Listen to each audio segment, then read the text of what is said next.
Subscribe now and press the bell icon. Never miss an update. Start. विचारण न्यायालय ने यह अभी निर्धारित किया कि प्रश्नगत संपत्ति अन्य तौर पर डॉक्टर एस.आर.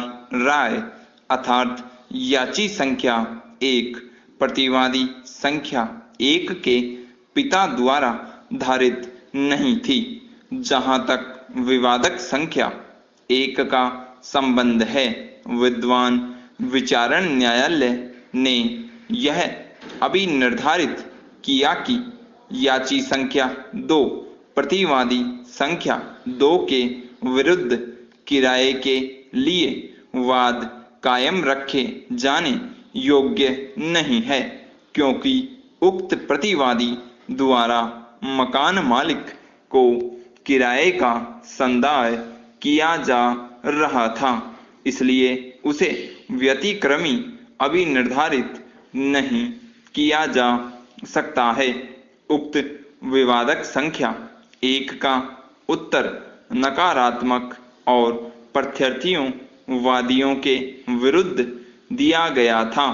विवादक संख्या 1 पर निकाले गए निष्कर्ष और विनिश्चय को ध्यान में रखते हुए विवादक संख्या 3 का भी उत्तर नकारात्मक दिया गया था। यह अभी निर्धारित करते हुए कि प्रत्यर्थी वादी किराए में से 2/3 हिस्से पाने के हकदार नहीं है। प्राथमिक तौर पर विवादक संख्या 1 पर निकाले गए निष्कर्षों को ध्यान में रखते हुए प्रत्यर्थियों वादियों को कोई अनुतोष मंजूर नहीं करते हुए धन वाद खारिज कर दिया गया था। तदनुसार डिक्री तैयार की गई थी। विचारण न्यायालय ने उक्त निर्णय और डिक्री के विरुद्ध 2005 की धन अपील संख्या 2 फाइल की गई थी। अपील न्यायालय ने माननीय उच्चतम न्यायालय के निर्णय, जिसका अवलंब याची संख्या 1 प्रतिवादी संख्या 1 द्वारा अपनी प्रतिपरीक्षा में स्वीकृत करते समय इस प्रभाव का लिया गया था कि याची संख्या 2 प्रतिवादी संख्या 2 दोनों वादियों और प्रतिवादी संख्या 1 के किराएदार हैं और प्रत्यर्थी वादी वाद संपत्ति के 2/3 हिस्से के स्वामी हैं को विभेद करते हुए वर्तमान मामले में लागू नहीं किया।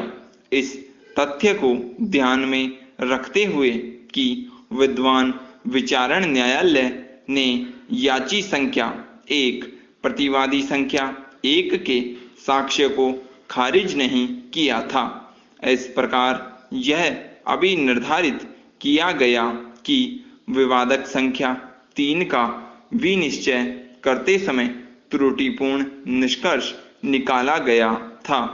अपील न्यायालय ने यह अभी निर्धारित किया कि एक सहस्वामी किराएदार से किराए के अपने हिस्से की वसूली कर सकता है और वर्तमान मामले में दिलीप कुमार राय अर्थात प्रतिवादी संख्या 1 ने स्वयं अपनी प्रतिपरीक्षा में यह स्वीकार किया था कि प्रतिवादी संख्या 2 याची संख्या 2 वादियों और प्रतिवादी संख्या 1 दोनों के किराएदार हैं और यह भी कि वादी स्वयं द्वारा दावाकृत बकाया किराया पाने के हकदार हैं।